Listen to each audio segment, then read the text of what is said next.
Welcome back to GRPTV. I'm Luke, and I'm here at our Olympic Trials 2 training camp. This is my first time back on the water in a couple months, and that means it's hand care time. We're going to be talking about blisters, how to take care of them, how to keep your hands in good shape so that all your wins on the erg don't get lost because your hands hurt too much to row.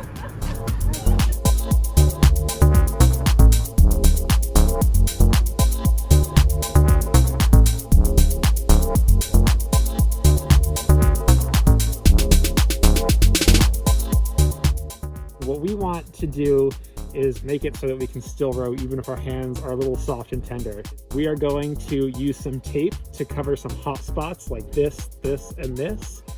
And we're going to actually drain some of our other blisters, so like this one and this one, so that we'll let that skin dry out and then we can tape it up and get back on the water without any major delays. So if you're gonna have to pop any blisters, we're gonna wanna do that in as safe a way as possible. So what we've got here are a lighter and a needle.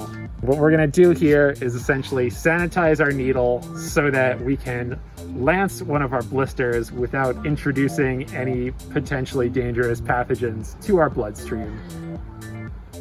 And you wanna get your blister and find a corner or someplace where the skin isn't too thick like it is up here. And we can just kind of push the needle in. As you can see, you got some nice bloody plasma. Blister 2, sanitized our needle in between. Some blisters like this one, we're not really gonna be able to tape, but for ones like this and this, we're gonna add a little tape so that we don't have to worry so much about those becoming pressure points. So tape is pretty easy. Here's just a standard roll of medical or hockey tape. So we're just gonna pull off a couple inches, depending on how thick your fingers are. You might need a little more, a little less. And we'll just say wrap this one up here. So I just cover the blister and then wrap it around.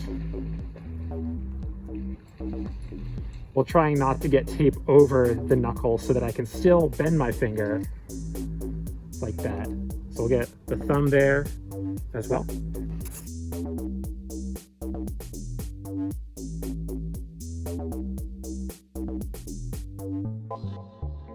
And see there, I've basically got all those pressure points covered.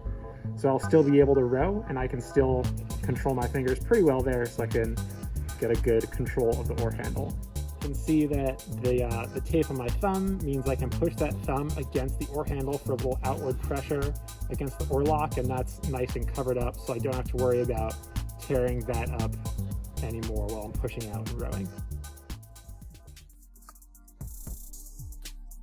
So another way to help with your blisters is to take a couple days on the water and then a couple days off.